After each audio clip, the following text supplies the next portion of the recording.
Alfonso Durazo en tribuna dijo en la Cámara de Diputados que debían de prohibir a los gobernadores endeudarse y que gastaran lo que el presupuesto les da. Al final, bueno, Durazo decide sí contratar deuda. Lo que sí, efectivamente, esta administración va a dejar en términos nominales como unos 2.500 millones de pesos más de deuda que la que recibió de Claudia Pavlovich. Va a llegar el momento en que va a ser insostenible el presupuesto federal, sobre todo por los programas sociales, y que habrá la necesidad de una reforma fiscal. Pero es como un tema muy vedado, como que les da miedo, ¿no? Sí, en el sí, gobierno sí, hablar así de es. una posible reforma fiscal Así es. en donde se hable de más impuestos o de nuevos impuestos. Y entonces es ahí donde dices, pues ¿dónde está ese gobierno de izquierda que dice que son? Pues sí, vamos a reducir la jornada a 40 horas, pues las personas van a buscar otro trabajo, un segundo, un tercer trabajo, ¿no? Porque hay otra situación que nos está alcanzando. Está subiendo el salario mínimo a niveles históricos, pero no está subiendo el salario promedio. Seguramente la presidenta conoce muy bien al Potrillo, ¿no? Seguramente.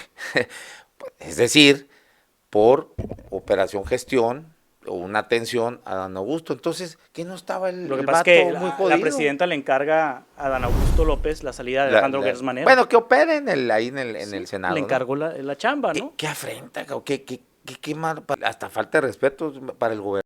Y siendo presidente del Consejo Político Nacional de Morena. Pues, falta de respeto para sí, pero pues él porque se deja, ¿no? No, Que sí, le falte sí, el sí, respeto, sí, ¿no? sí. Creo que es una voz autorizada como para decir, oye, Totalmente. me parece que esto y que el otro, Totalmente. ¿no?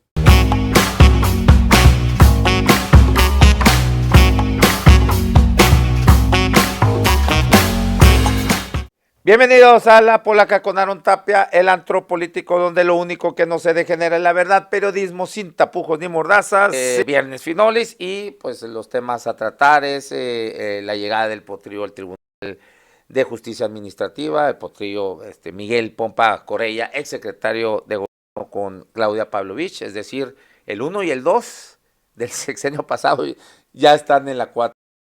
Luego está el tema del presupuesto. El presupuesto que viene para Sonora, hay cierto debate, ¿no? De hecho, tuviste una mesa de debate con Gabriela Félix, diputada de MC, y David Figueroa de la 4. Y también el tema de la salida de Gertz Manero y la llegada de Ernestina Godoy. Bienvenido, Finoles, ¿cómo andas? Pues vine porque andas muy rudo en redes sociales, vale más que esté aquí presente. Muy juguetón, ¿no? Me gusta jugar. Vale más que esté aquí presente, no voy a hacer que me agarres también de bajada, güey. Oye, es que le tiro un tweet y me contesta como con 20 tweets y ahí están. No. Me gusta jugar, ya sabes, pues, pero bueno. Además salen muchos haters y bueno, me da risa, ¿no? Te diviertes, Me divierto, te diviertes, te entretienes. Hay un, Es hay el un- desestrés. Hay un gordo huevo, funcionario que no duró nada, que con un troll ahí se le va fregando, pero bueno. El presupuesto, Finolis, ¿cómo es? Estaba escuchando la mesa de debate que tuviste ahí. Prácticamente Gabriela Félix, de la oposición del Movimiento Ciudadano, pues ella asegura que hay aumentos. David Figueroa dice que no, y cada quien da sus argumentos de cómo y por qué. Entonces, eso de entrada, ¿no? Luego también está lo del, va a haber un endeudamiento de 1.500 millones de pesos a 30 años. Pero va a haber otros más de corto plazo, o sea, el corto plazo es los créditos que no se exceden más de 12 meses, o sea, en un año se tiene que pagar. Obviamente, bueno, genera gastos financieros, o sea, los intereses, ya sabes, ¿no? Pero no es una deuda que vas a heredar y que pues te cuesta más, en fin. Hay algunas cosas interesantes ahí en el presupuesto. A ver, ¿qué nos puedes Pues decir? es un presupuesto superior a 92.500 millones de pesos. No hay nuevos impuestos, eso es verdad. No hay creación de nuevos impuestos. Hay aumento de impuestos en el tema de casinos. Hay aumento de impuestos a nivel de la inflación, o sea, o sea, ajustes inflacionarios, pues. sí, algunos trámites que están relacionados con las placas suben el doble de la inflación, 7%.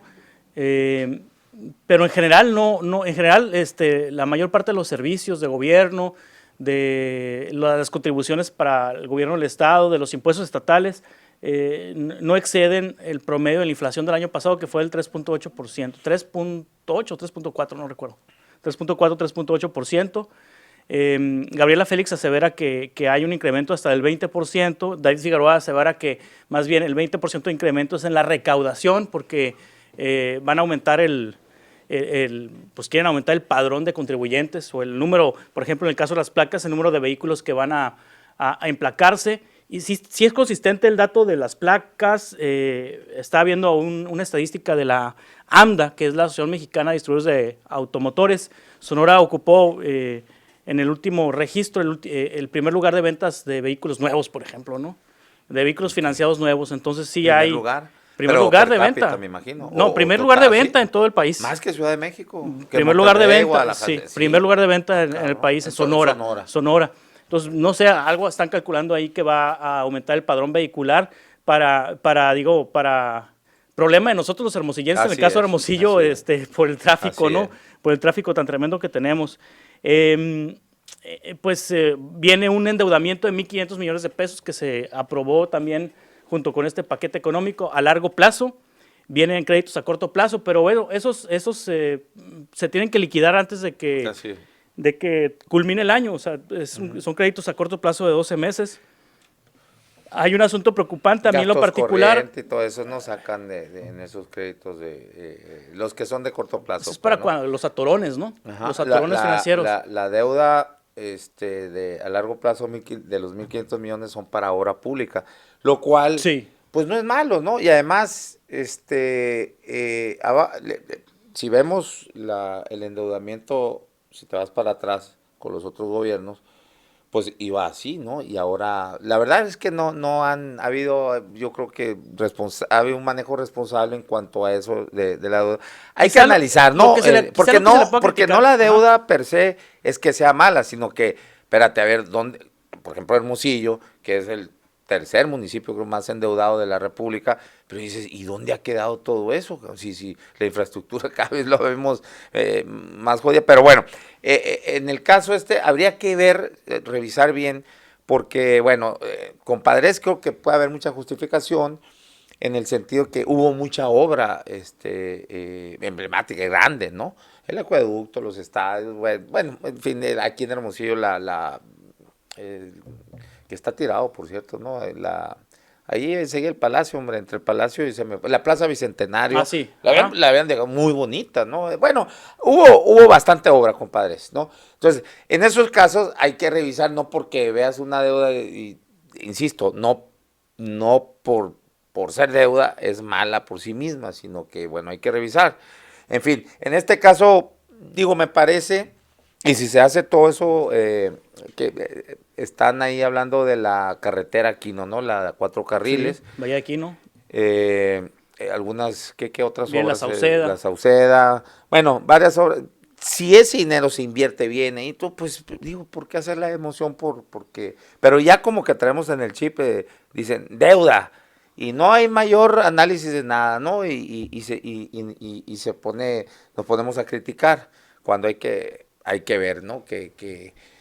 Bueno, quizá lo que se le pueda criticar al gobernador Alfonso Durazo es que dijo que él no se iba a endeudar un peso, pues, ¿no? Pues sí, siendo candidato, ¿no?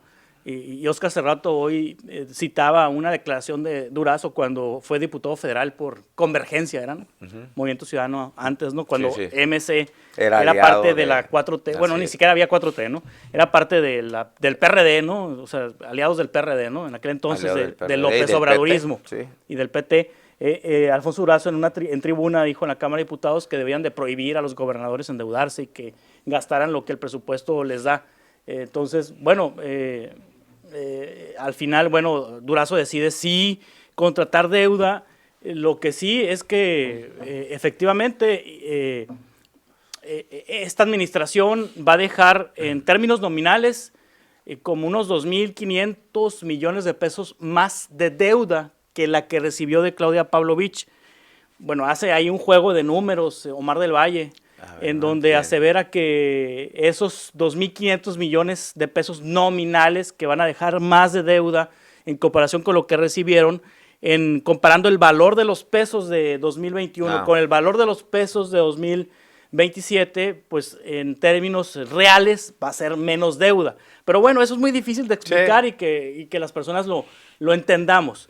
pero al final de la administración de Alfonso Durazo, la deuda va a ser ligeramente mayor de lo que recibió, menos de lo que heredaron de Claudia, menos de lo que heredó Claudia de Padres, menos de lo que heredó Padres de Burs, menos de lo que heredó Burs de López Nogales, ¿no? Sí, al final de cuentas, sí, es lo que te digo, o sea, Entonces sí ha sido, me parece que sí ha sido responsable el gobierno de Durazo en cuanto a la deuda. Insisto, el único punto que se le puede criticar es que dijo que él no iba a contratar nada de deuda. El tema es que creo que se enfrentó a la realidad en la que el gobierno federal acaparó los recursos y no les dejó a los gobernadores margen de maniobra. Así es. Margen de maniobra. Acaparó el gobierno de López Obrador la obra, acapararon los proyectos, acapararon absolutamente todo y dejaron maniatados a los gobernadores. Y bueno, en este caso pues tuvo que recurrir el gobernador Durazo a deuda para sacar adelante pues a las obras, ¿no? Algunas obras, ¿no? Sí, porque, por ejemplo, la hoy... Obritas, más bien obritas, porque no son obrotas, sí. ¿no? Las obras grandes las trae el gobierno federal. Sí, así es. Por ejemplo, el sexenio pasado de la otrora priista, hoy cuatroteísta en el servicio exterior, Claudia Pablo Ruiz, pues hubo mucho endeudamiento y dime que no pudo ni siquiera terminar el hospital, tuvo que venir a rescatarla a Don Peje, ¿te acuerdas? Y se triplicó el presupuesto y aún así pues tuvo que venir el gobierno federal para terminarse esa obra. Y todavía cuando llega Alfonso Durazo, ¿te acuerdas que salieron ahí unos como de 100 y algo de millones de pesos en el sistema eléctrico ahí, ¿no? ¿Te acuerdas, no? Que tuvieron problemas. Sí, entonces... En el diseño. Te digo, ahí sí es cuando es, pues oye, ¿dónde? Y luego recuerdo bien, en esas deudas que pedían esos créditos, iba mucho para pagar ADEFAS, por ejemplo. O sea, gastos pues de servicios o gastos corrientes. Entonces, ahí sí es donde dices, ahí sí es criticable, pero bueno, se van a criticar que porque dijo no me voy a endeudar y que siempre sí, y que pues bueno, como lo acabas ahorita de hacer el recorrido, esa deuda pues es menos, mucho menos a las anteriores, pues digo, me parece ya andarle buscando tres pies al gato, pues, ¿no? En ese sentido. En el sentido del manejo de los recursos, creo que pues han sido responsables, como dices tú, no se han endeudado por endeudarse, entonces, y bueno, y le han batallado, vaya que sí han estado a estirones y jalones con el presupuesto por lo menos de este año, pero sí. Bueno, ahí. Otro aspecto importante creo que también que hay que resaltar de esta administración es que redujo el monto de la deuda, ¿no? Redujo el monto de la deuda. Hubo un pago, sí. Llegó hasta 29,000 millones la deuda, y hicieron reestructuraciones, hicieron pagos y la lograron bajar al nivel que está ahorita, que es de 22,000 millones de pesos, algo así. O sea, le bajaron como un 30% más o menos, ¿no? O un poco más. Sí, por aproximadamente, ahí, no sé. No, a ver, ando. No, como 10%, perdón, sí. Como, ay, no, a ver, si tú, híjola, 29, 30, no, sí, como 30, 25, 30% por ahí más o menos, en fin, ya para meternos, pero sí, 25, pues sí, muy bueno, ¿no? Sí. Bastante considerable. ¿Qué más tenemos ahí preocupante el tema de la Universidad de Sonora. Le quitan, ¿no? La Universidad de Sonora nada más crece su presupuesto, es más, por abajo de la inflación, el presupuesto que crece para la Universidad de Sonora. Al final, pues acuérdate que vienen los gritos, los sombrerazos, las manifestaciones, las marchas, las amenazas de huelga, y al final el gobierno del Estado termina poniendo recursos, ¿no? El otro dato, Protección Civil, hay un aumento entre lo que se aprobó en 2025 con 2026 del 50%, más o menos. Esto es más o menos 50 millones de pesos más a Protección Civil, pero hoy platicaba con Héctor Yomans y en una solicitud de información que hace él, resulta que para 2025 esos 50 millones ya habían sido... Va una partida ahí de gastos, de esos gastos raros que dices tú, ¿no? La partida 4,000. 4,000, sí, que, donde están los que gastaron, o sea, les aprobaron como 90 y tantos millones, 95, 96 millones de pesos para este 2025, y en el primer trimestre del año les aumentaron como 44 millones de pesos. O sea, en términos reales va a terminar gastando en 2025 Protección Civil unos 140 millones de pesos. Y para el siguiente año les están presupuestando 150 millones de pesos. En realidad no sube, pues es ese mismo dinero que ya tenía asignado para este 2025. Ok, bueno, ahí es otro dato Sí. preocupante porque pues ya estamos viendo, algo se tiene que hacer ahí. Es la historia de siempre, ¿no? Todo mundo, o sea, no hay suficiente presupuesto como para, mira, y en sí nunca lo va a haber, ¿no? Porque imagínate, estar supervisando, ¿cuánto te gusta? Cientos de miles de negocios que hay en todo el estado, ¿no? Pero sí por lo menos llegar a un porcentaje mucho más alto que el que ahorita, el 2%, pues es el único que se supervisa, es lo que me decía aquí Mariano Catase. Es alrededor del 2% los que sí son verificados y supervisados. Imagínate, eso, claro que se tiene que hacer algo para elevar en un porcentaje mucho mayor que ese 2%, paupérrimo.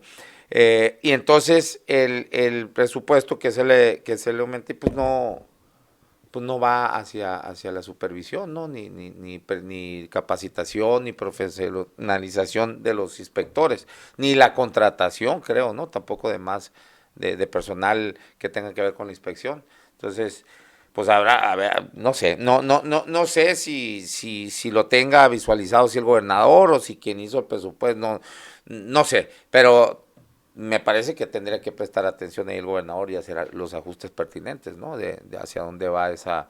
O sea, que no vayan a la partida 4,000, pues que la partida 4,000 es donde se hacen mayormente la estafa legislativa por ahí, era en la partida 4,000, 4,101. La Universidad de Sonora, fíjate, desde hace mucho tiempo el presupuesto se va en gasto corriente entre el 95 y 98%. Sí. Entonces ahora, imagínate que a 2% nada más pues para investigación, para Pues más bien para infraestructura, ¿no? Infraestructura. Sí. Para crecimiento en edificios, para mobiliario, para equipos. Ahora sí, a mí me parece que luego la universidad también malgasta mucho en infraestructura, porque está haciendo pisos y pisos y pisos y más pisos de estacionamiento. Es decir, la motivación para el uso del vehículo cuando necesitamos todo lo contrario. Pero bueno, también tiene cierta lógica el hecho que el gasto más fuerte de la universidad sea la nómina, pues digo su... No, sí, pero maestros, en un 98% sí. Deben de hacer ajustes, ¿no? O sea, híjole, ¿dónde está? Por eso luego también no hay la suficiente vinculación. Y las demandas de los sindicatos cada vez son más fuertes, son más fuertes, quieren más recursos o representan más recursos. Y hay cosas así en las demandas de los sindicatos a veces pues ciertamente exageradas, que no con beneficios que otras instituciones y organizaciones no tienen, ¿no? Aquí nos preguntan que si este presupuesto tan paupérrimo de la universidad tendrá que ver por la nueva rectora. Pues no, porque está quien quiso que quedara, ¿no? O sea, le gustaba que quedara ese perfil. Lo que pasa es que el presupuesto de la universidad, los presupuestos de la universidad parten de los criterios que emite la Secretaría de Hacienda a nivel federal. Entonces, a nivel federal, el gobierno federal determina cuánto va a ser el aumento presupuestal para las universidades públicas, y el acuerdo es que el 50%, o el acuerdo es entre Estado de Federación y Estados y Federación, es que el 50% del presupuesto lo pone el Estado y el 50% lo pone la Federación. Entonces parten del criterio federal. Entonces, si a nivel federal no crece el presupuesto, a nivel estatal tampoco crece, porque ese es 50 y 50. ¿Por qué no crece el presupuesto federal para universidades públicas este año en el presupuesto de la presidenta Claudia Sheinbaum?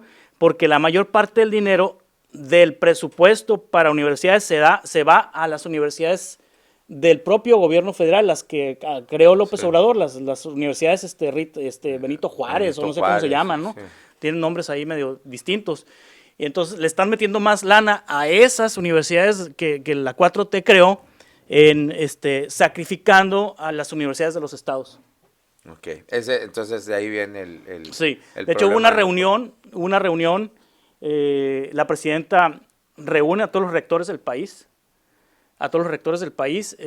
con el secretario de Educación, con el secretario de Hacienda, donde emiten los criterios para el presupuesto y palabras más, palabras menos, la presidenta les dice, pues el presupuesto que va no es para la parafernalia, ¿no? O sea, trae la presidenta la idea de que las universidades públicas estatales gastan el dinero en temas no prioritarios y entonces ese dinero que les están quitando, lo están destinando a las universidades, vamos a ponerle universidades del bienestar, ¿no? No sé cómo se llama, Bueno, ¿no?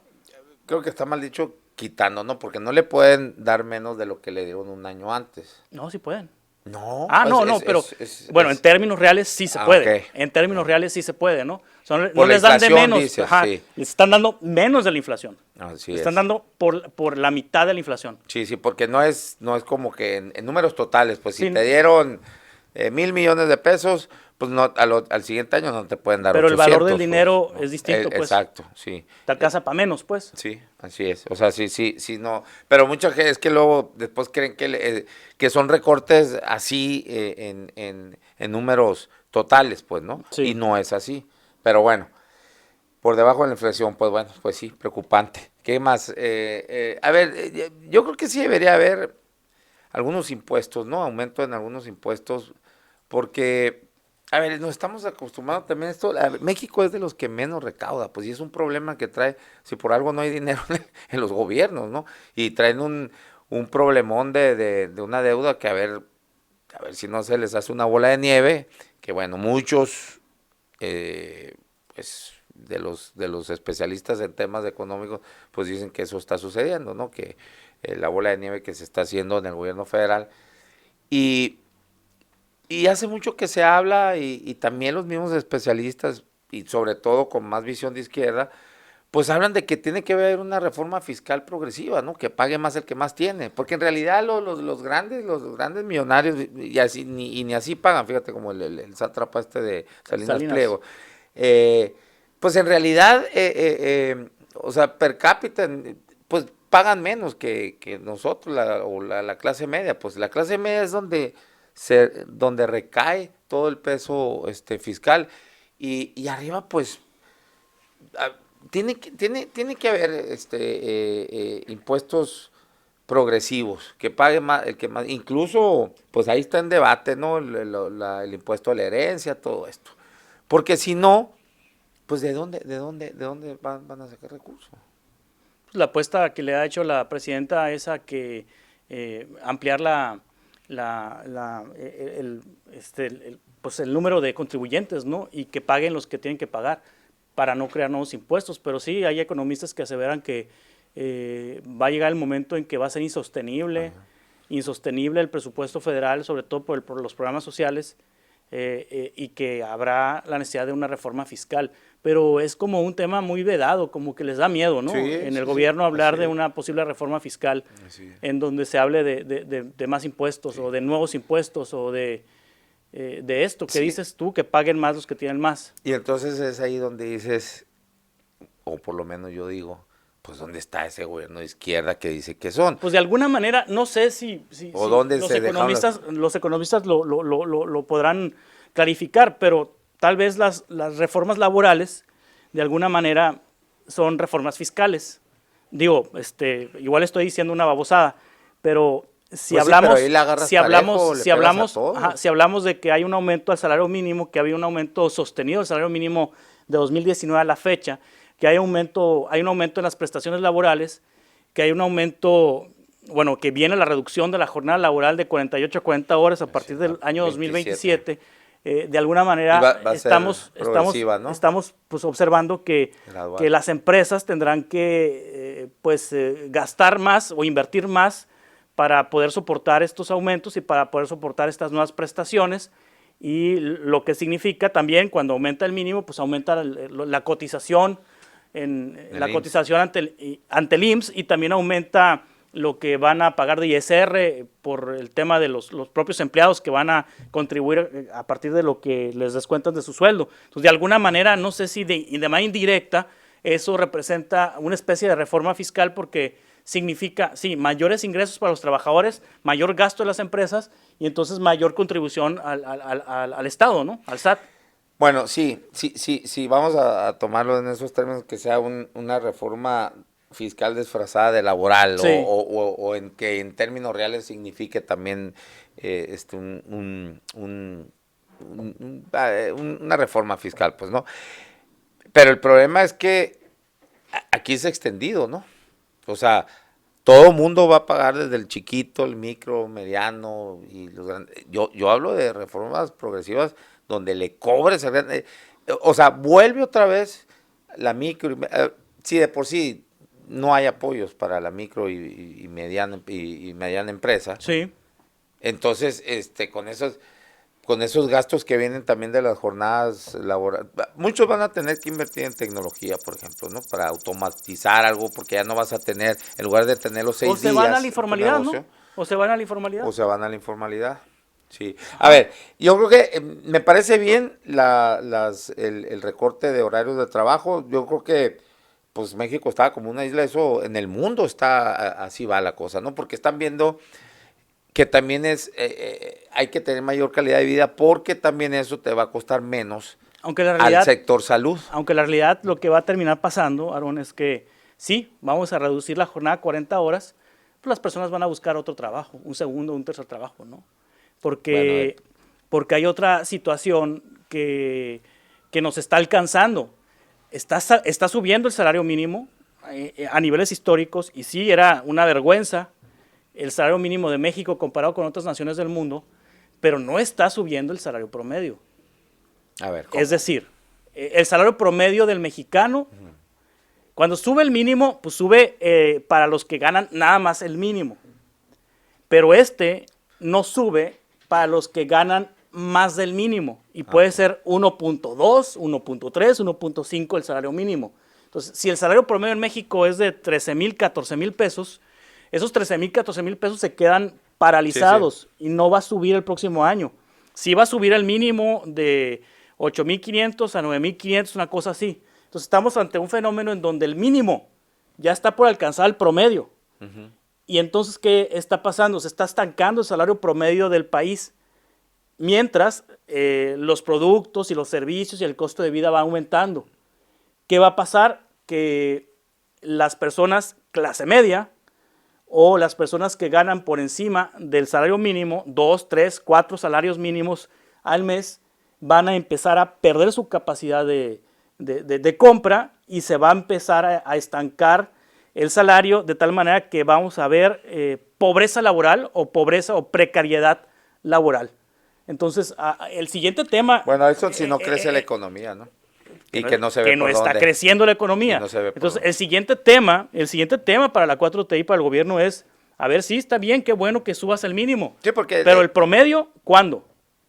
Sí, y para que suba el promedio tiene que crecer la economía. Exacto. A ver, creo que eso es lo que se tenía que hacer primero, sacar a estos... sí, claro.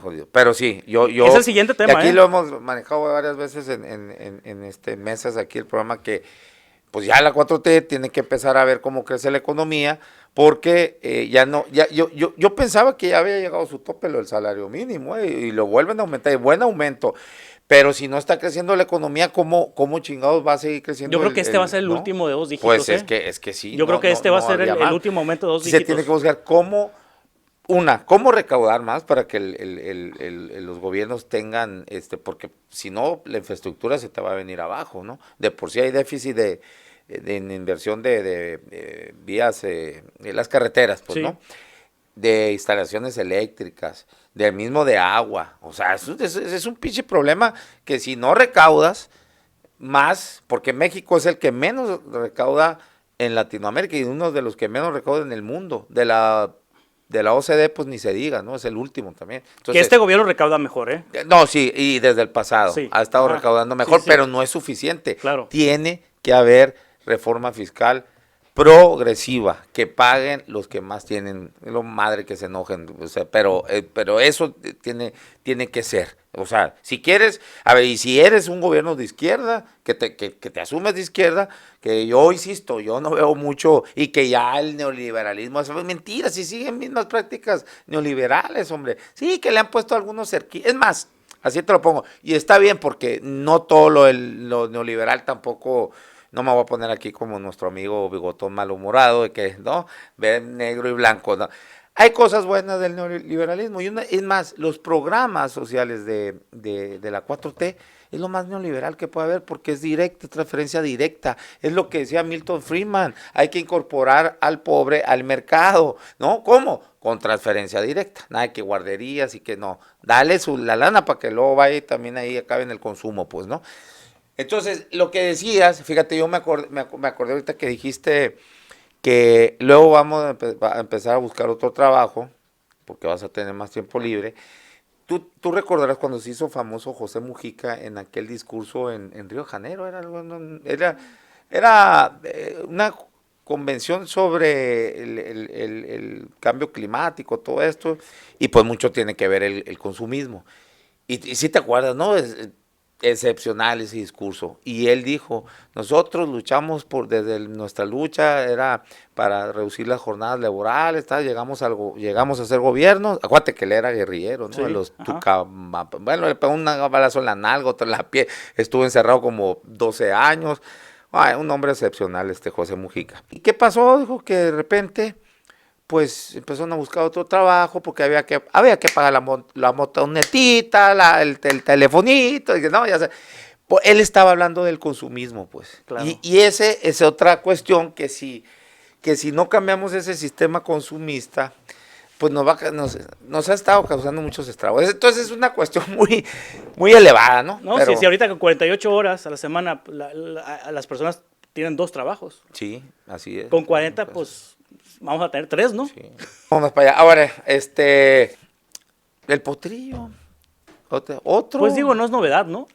No, pues no, pero. No es novedad, ¿no? Pero mira, aquí, mira, es que aquí hay varias aristas, ¿no? Bueno, sabemos quién es el que impulsa al potrillo, quién lo cobijó. Adán Augusto, el 9 vidas. O el y 7 vidas. si sabes quién es quien propone a los magistrados del Tribunal de Justicia Administrativa, porque no es del Poder Judicial el Tribunal de Justicia Administrativa, es del Ejecutivo. La presidenta. Entonces, seguramente la presidenta conoce muy bien al potrillo, ¿no? Seguramente. Es decir, por operación gestión o una atención a Adán Augusto. Entonces, ¿qué no estaba Lo que pasa es que la presidenta le encarga a Adán Augusto López la salida de Alejandro Gertz Manero. Bueno, que operen ahí en el Senado. Le encargó la chamba, ¿no? Entonces, Adán Augusto va a seguir viendo en el iPad mientras esté la sesión en el Senado, él va a ver fútbol ahí cuando esté la Champions. Pues está más que evidente que Adán Augusto está, y nos equivocamos todos, porque para estas alturas... Creíamos que iba a estar en Islas Fiji, si no es que en el bote, ¿no? Hace tiempo yo pensábamos que iba a estar de embajador en París, ¿no? Francia. Es lo que el mismo Adán Augusto ahí lo decía. Estudió, ¿no? Ahí sí, él dice que, él decía, una de sus aspiraciones es ser embajador en Francia, ¿eh? Entonces, yo me imaginaba en Francia, ¿no? Una salida política, una embajada en Francia. Pero parece que nos equivocamos todos, porque está más que empoderado Adán Augusto, y para prueba es que le encargan la salida a Alejandro Gertz, y pues digo, con tropiezos y con trompicones, como dicen, sale la renuncia de Alejandro Gertz, operada por Adán Augusto López, pero también Adán Augusto López pues impone su lista para candidatos del Tribunal de Justicia Administrativa. Y ahí va Miguel Pompa, ¿no? Sí. Que también lo comentaba aquí en mesas pasadas. 10 años, ¿no? Es un cargo de 10 años, un cargo de 10, una beca de 10 años, 10 años. Que pues ahí una buena fuente del mismo gabinete pavlovichista a mí me comentaba que el potrillo era el más recalcitrante contra López Obrador, y él le decía, tienes que ser confrontativa, únete a los gobernadores estos, ¿te acuerdas que se querían salir del pacto federal? Alfaro, el Cabeza de Vaca. Bueno, Célida también, ¿no? ¿Qué? Célida también, en su momento. No, sí, pues sí. Bueno, ahí son las declaraciones y todo, pero que le agarraron, le preguntaron, pero fue distinto, ¿no? Que, digo, no estoy justificando lo de Celia, porque sí, hacía meses que había dicho que era un loco López Obrador y todo eso, y luego ya estaba ahí en Morena, ¿no? Pero, pero el Potrillo en ejercicio del gobierno, pues sí, acuérdate cómo estaba aquí de porrista, parecía porrista en lugar de secretario de Claudia gobierno. sigue, Claudia sigue, Cuando Claudia vino el sigue, peje, sí, ¿no? O sea, sí. bueno, fíjate cómo son, cuántos que trabajaron, picaron piedra. Eh, a ver, la Wendy, ¿dónde está? Banobras. Ya Wendy No está en su tema, ¿eh? fue la primera, de las primeras que fue, que cuando nadie quería ser candidato para sostener el registro en el 2015, ahí andaba ensuciando, empolvándose los zapatos junto, ¿quién No, era no, Alma Limón? Jorge Tadei. Bueno, el mismo Jorge Jorge Tadei, Tadei. o sea, Jorge Tadei está fuera ahorita del Bueno, gobierno, ¿no? Jorge Tadei no pegó piedra para Morena. Él se retacuate que cuando... Pero él fue un hombre de izquierda, ha sido un No, hombre de sí, izquierda. había apoyado Ajá. siempre al Sí, PG y se retiró un momento cuando a la Marque lo designa el primer López presidente de Obrador Morena. López Y luego Obrador, después ya... cuando no era nadie López Obrador Sí. llegaba a la casa de Jorge Tadei. Sí, sí, sí, sí. O sea, no, Ah, no, bueno, no, espérame. Eso es un mito, ya me aclararon ahí de ahí, casi una Tadei. Casi, muy amigo. No, mejor, eso es mentira, eso es un mito. Sí, muy allegado, todo, pero nunca durmió en su casa, como se dice. Es leyenda urbana esa, no es cierto, son mentiras. llegaba con Nunca. la Milcar, pues, No. a política y rock and roll. Pero bueno, pero sí estuvo un largo periodo. Bueno, el punto es que Jorge Tadei, siendo 4T de origen, Sí, pues ahí está afuera, ¿no? así es. Y hay muchos, pues, ¿no? Muchos que. Y estos cabrones que hasta combatieron, que fueron hostiles. Además, queriendo meter a la cárcel al papá al gobernador deja tú la hostilidad y toda esa parte, la sospecha de corrupción. Además. Creo que es lo más grave, ¿no? La Pues sospecha eso de corrupción. y lo otro que no hay una coherencia La sospecha de ideológica, corrupción. ¿no? También, o sea, de cómo hay gente que picó piedra desde hace mucho tiempo con López Obrador y que está fuera o que está en cargos no muy trascendentes en cuanto a injerencia política que puedan tener, pues, ¿no? Y los que están hacen maromas para justificar, ¿no? O sea, los 4T que están, los de origen, ADN, 4T, Algunos, no todos, ¿no? cuando les expones esa situación, digo, ejemplo, Javier Ruiz, cómo hacen maromas para justificar, ¿no? Pero Javier Ruiz, ¿dónde está es de los que tiene puestos menores, pero... No, me refiero, está Pero dentro, sí, hacen más, está sí, dentro y cuando sí, uno sí. le plantea estas Sí. situaciones, unas maromas No, así, sí, que lingüísticas que el momento para justificar histórico y ajá. que cosas de, ya sabes, sí, pues sí, digo, también, pues, así es. Por eso, pues el dicho ese, ¿no? De que política es muy, muy popular el dicho de populacho, si quieres, ¿no? La política es tragar mierda sin hacer gestos. Es el arte Sí. de tragar mierda sin hacer gestos, ¿no? Sí, ¿Cuántos se han de estar ahorita así que se los lleva con lo del potrillo, cabrón? Oye, otra cosa ahí que también, oye, qué afrenta, cabrón, qué mal para hasta falta de respeto para el gobernador y siendo presidente del Consejo Político Nacional de Morena. pues él tiene la culpa, ¿no? Siendo sí. presidente del Consejo Político Nacional de Morena, debía separarse cuando menos 1 centímetro de su institucionalidad y de su verticalidad, porque pues, son verticales Sí. como buenos priistas, que ADN priista, que ha sido Algún incapaz el gobernador de algún disentir posicionamiento, ¿no? públicamente. O sea, siendo tan influyente como es en el Consejo Político de Morena, él bien pudiera, Sí. en lo público, no en lo privado. Yo imagino que en lo privado lo hace. Pero en lo público, oye, pero Bueno, pues, quién sabe si lo haga en lo privado también con la propia presidenta. no lo sé si, no, No creo, en lo privado, ni con en el lo privado no sirve de presidente. nada. Tiene que hacerlo en lo público. Entonces, falta de respeto para el gobernador, sí, pero pues él porque se deja, ¿no? No, Que le falte el respeto, ¿no? O sea, Sí, pero él creo que es una voz autorizada como para decir, oye, no, totalmente. me parece que esto y que lo otro, totalmente.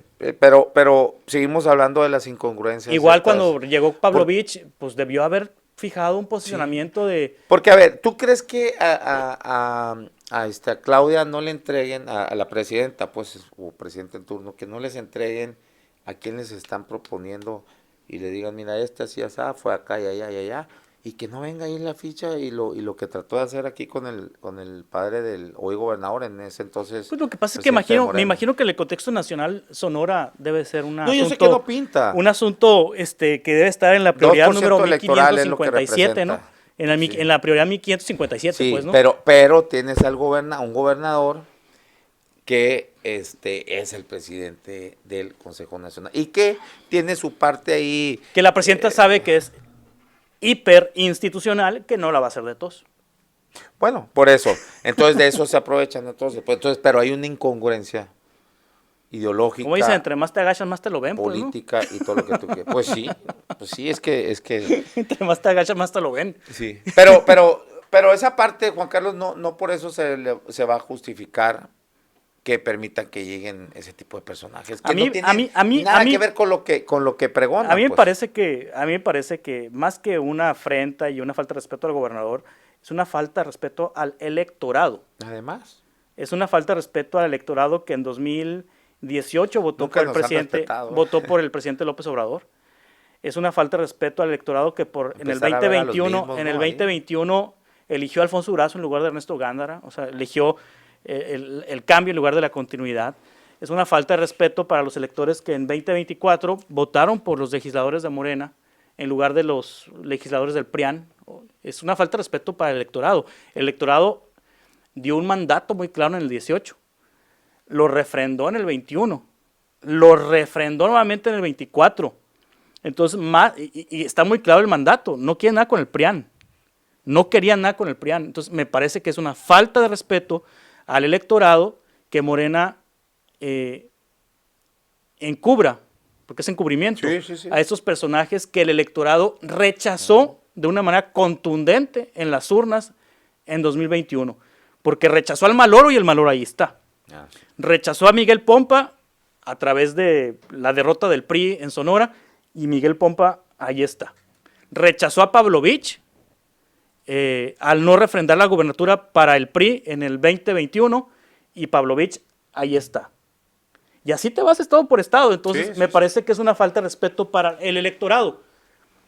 Al tiempo, ¿no? Yo creo que el electorado no es tonto. Al tiempo el electorado habrá de tomar decisiones. De castigar. Bueno, pero ¿sabes cuál es de las ventajas de Morena? Más allá de los programas, o sea, lo que quieres. Pues es que volteas al otro lado. Ya viste las marchas estas de Generación Z, oye, que Morena, que se vaya, y quieres que vuelva. No, tampoco. Entonces, ¿quién? Pues ese es el problema. Bueno, lo que pasa es que... ¿no? Y ¿sabes qué? Nos va ya lo platicamos aquí también la vez pasada, nos puede orillar a que luego parte del electorado vea un mamón, sátrapa, odioso como Salinas Pliego, que hay mamacita querida, así que nos... Dijo el ateo que Dios nos agarre confesado, ¿no? Ese tipo de cosas pueden suceder, ¿no? Que vea, bueno, que es empresario, que no es o sea, bueno, pero no es empresario, es empresario, no pertenece a ningún partido político, pero hijo de su madre, es peor, cabrón, que cualquiera de los, yo prefiero a Alito, yo creo que, no, ya es mucho decir, pero bueno, son iguales, bueno, pero bueno, ese son de las grandes ventajas que todavía la gente tiene un rechazo hacia el PRI, es más, hacia todo lo político, pero que cuando a lo mejor dicen, bueno, pero pues de pelea con Morena aquí me está cayendo directamente. Aunque bolsa, ¿no? La marca Morena ha ido bajando, poquito, pero ha ido bajando. No, es que preferencia. El desgaste es natural también, sí, ¿no? La marca Morena, no la presidenta. La presidenta se ha mantenido en su aprobación. Pues le bajó un poco, ¿no? Pero también. Pues sí, digo, tiene más del 70% de aprobación, o sea, está en los cuernos de la luna todavía. Bueno, y hay unos que dicen que 40 y tantos, no sé, y yo no creo que tampoco haya bajado tanto. Massive Caller. No, hay otros ahí, pero sí el economista, por ejemplo, que no es nada pro 4T, lo marcan eso en 72, 71. El Financiero también la trae en más de 70. Y otro que no es así, ¿no? Pro 4T, entonces, en fin, pero bueno, ahí está, bueno, inconcebible, pero... Pues ni modo, es lo que nos toca, Juan Carlos, ¿qué puede ser?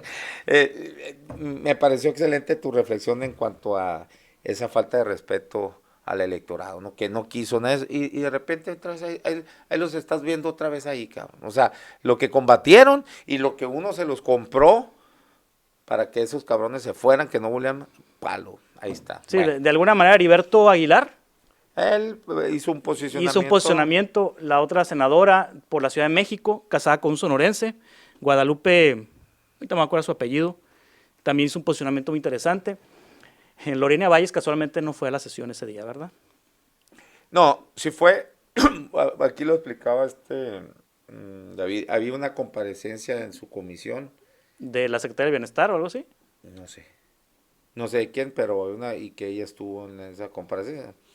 Digo, también había algo importante que votar aquí, Bueno, pero pero bueno. también puede hacer un posicionamiento, ¿no? Sí, así es. Tú sabes que es muy cuidadosa. Eh, este, pero bueno, tú dices que está todo bien porque compra chambritas ahí. ¿Qué? Joyería de fantasía. Este, y es tu ídola por eso, pero bueno. Es broma. Heriberto, bueno, se sube a la tribuna. A ver, ahí tiene razón Heriberto que dice, voto por lo general porque es que votas por todo, no votas de uno por uno. Pero fíjate Votas qué curioso. por Fíjate qué curioso, la propuesta de la presidenta. digo, Heriberto Heriberto. Aguilar hace ese voto, yo lo invito al día siguiente a la radio y le sacó. ¿Ah, sí? ¿Qué te dijo? Le sacó. ¿Qué te dijo? No, pues no quiso, ¿no? Bueno. Bueno, pero por lo menos. Pero hizo En la tribuna lo hizo, donde sí. no, es lo más importante que lo Claro. tienen que hacer, ¿no? Pues, Claro. A lo mejor pues ya le dije, oye, ya, pero no vas a hacer más ruido. Me imagino, Sí. yo creo. Bueno, el último tema para irnos a comer, ahorita nos van a invitar, el Alexis anda bien forrado y nos va a invitar, dijo al Palominos. Al Junior, dice. Antes si no dijo la cajita feliz, ¿no? Se va, ya más o menos manejamos una parte que fue la operación en el Senado de Adán Augusto, en la operación para que se vaya la gárgola esa, Tortuguerts, y llegue Ernestina Godoy. Y se ha hecho, a mi parecer, un falso debate. De que, no, la simulación y como que si todos sabemos que ya es Ernestina Godoy, ¿para qué se inscriben 60? Luego la depuran la lista en el Senado a 10 para mandársela a la presidenta y ella escoge a 3 y ya se los devuelve para que comparezcan y ya selecciona el Senado. Pues porque es el requisito constitucional, pues, pero me parece que es y hablando, tirándose al suelo de que es que como siempre estos ni siquiera simulas, la autonomía la están destruyendo. ¿Cuándo ha sido autónoma o independiente? Lo que pasa es que las reglas que están ahorita vigentes para elegir al fiscal general de la República se diseñaron pensando en los gobiernos divididos, ¿no? Se hicieron pensando en que ningún partido tendría las 2/3 partes en la Cámara de Senadores para elegir un fiscal. Se hicieron pensando en que tendría que haber el consenso de distintas fuerzas políticas. La realidad es que ahorita Morena no necesita el consenso de nadie, absolutamente nadie más que el consenso de sí mismo, ¿no? O lo que quiera la presidenta. Entonces, por eso... Más, lo que manda a negociar o que le opere a Adán Augusto es con ellos mismos, con los mismos senadores de la 4T, la oposición, que no, Bueno, o sea, de hecho, Alejandro Gertz ¿no? es producto del consenso, porque López Obrador no tuvo las 2/3 partes, ¿no? Así es. Del Senado no las tenían en su momento, ¿no? Sí, en el 18. En el 18, sí es. Sí. Pero ahorita no, pues, o sea, ya ahora que compraron. A los Yunes le ha ido muy bien otra vez, ¿no? Porque volvía a ser el voto, el fiel de la balanza ahí. Para el nombramiento de Ernestina Godoy. Sí. Digo, para el nombramiento, sí. Sí. O sea, entonces, pero tuvo el apoyo de MC, ¿eh? ¿Quién? Ernestina Godoy. O sea, no necesitaba ni siquiera a los pues, Yunes. Sí, no necesitaban a los Yunes. Ah, bueno, ya después. Tuvieron los votos de MC. Pero realmente donde había que manejar, porque había algunos que estaban en contra de la propia 4T. No uno sé. nomás, ¿no? Uno en la lista, ¿no? Había en los 10 había uno en la lista que era opositor a la 4T. No, pero ¿de los 10 qué? De los 10 finalistas para la Fiscalía General de la República. No, yo me refiero a los senadores para que se fuera Gertz. Ah, bien. Ahí había algunos que no estaban ahí tan de acuerdo, pero bueno, ahí negoció, operó Dan Augusto y no pasó nada mayores, ¿no? Y todo salió viento en popa. Pues ahora llega Ernestina Godoy, que hicieron el 1-2 ella y Harfuch en la Ciudad de México. Ahora vuelven a ser equipos, los dos pues muy allegados a la presidenta. Pero más allá de eso, yo creo que deberían de volver a reformar y ya quitar esa pinche simulación de las autos. No es cierto, mientras siga habiendo un sistema como el de nosotros, presidencialista, va a seguir habiendo esa simulación. Es por demás, ¿no? A menos que cambies el sistema político y lo vuelvas parlamentario. La única institución verdaderamente autónoma es el Banco de México. Más de ahí no es cierto. Llegan palomeados todos, hasta en los institutos estos electorales. Desde el INE hasta los OPLES. Tiene que haber un palomeo del gobernador en turno o hablando del INE también del presidente en turno. Sí, porque a nivel estatal los fiscales autónomos, pues salen una vez que entra el nuevo gobernador o nueva gobernadora, ¿no? Pues sí. Y entran fiscales carnales, ¿no? Sí, o sea, se supone que son transaccionales, pero a ver, dime aquí quién se quedó Claudendira 2 años ahí, porque pues a lo mejor no sé, no tenía quién, o no sé, pero luego pues a los 2 años se va, y ahora entra desde entonces está Gustavo Salas.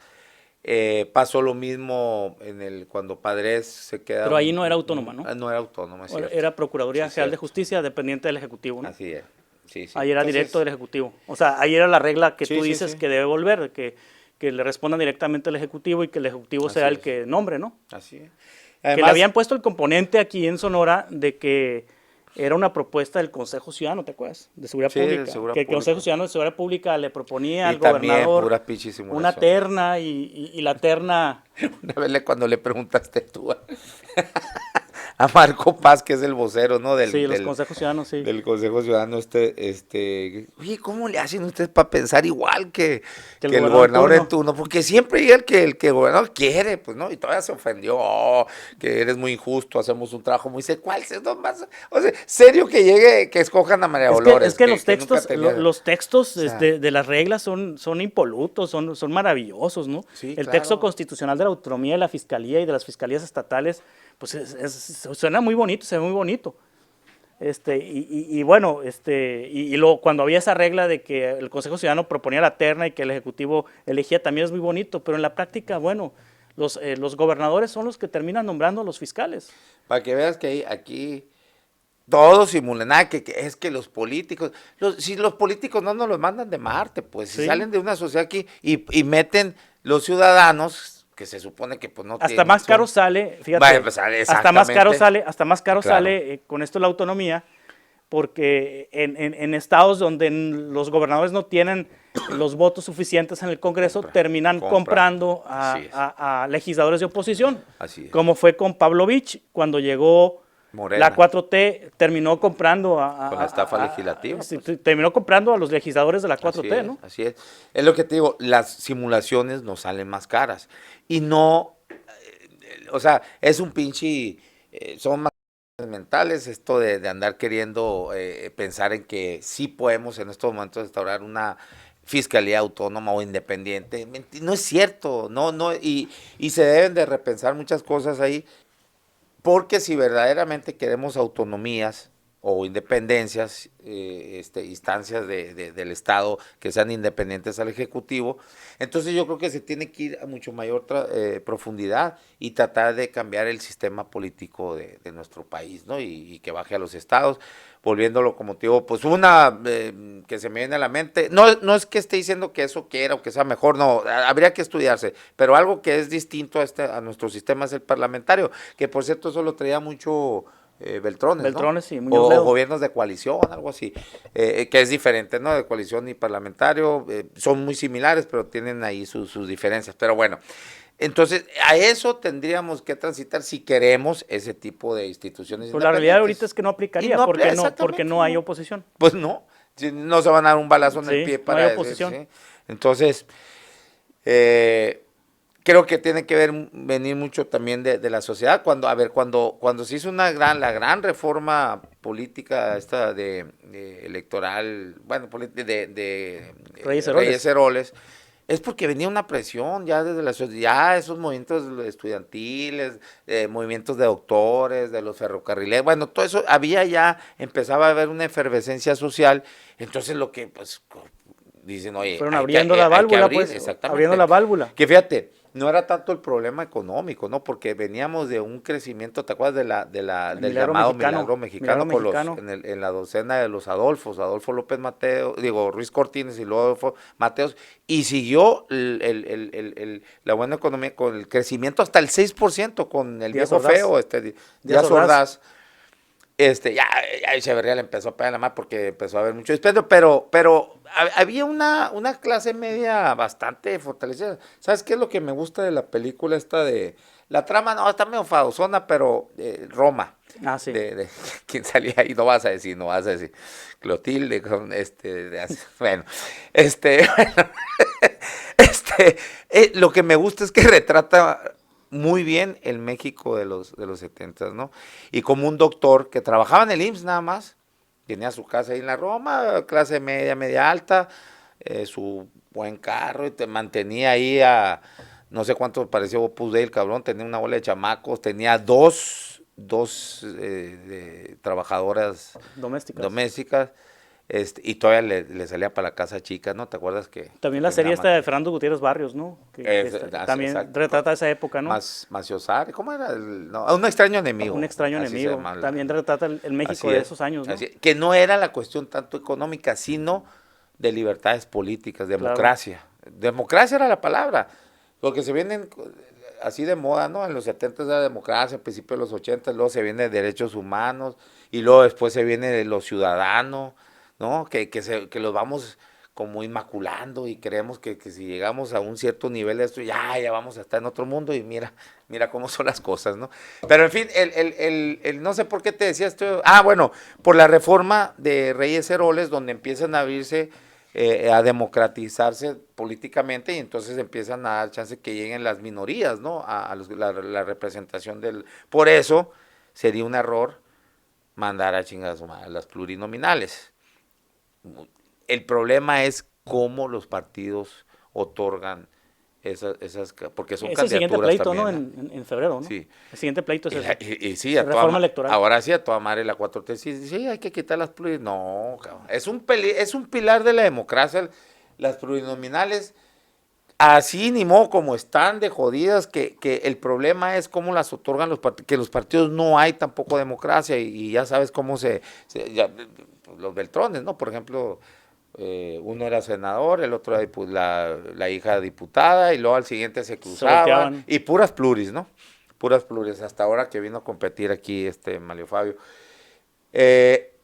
Eso es lo que se tiene que reformar en la vida interna de los partidos, ¿no? Y cómo se otorgan ese tipo, que haya una verdadera democracia, pues que sea consultada la militancia, cabrón. Ahí. Aunque la reforma planteada en su momento por el presidente López Obrador en materia electoral era que las diputaciones federales se ganaran, que los partidos políticos tuvieran una representación exacta a su votación. Como los sistemas parlamentarios. Entonces, que por ejemplo en Sonora, pues que un partido va a sacar una lista de 20 candidatos, Eso, ¿no? Está bien.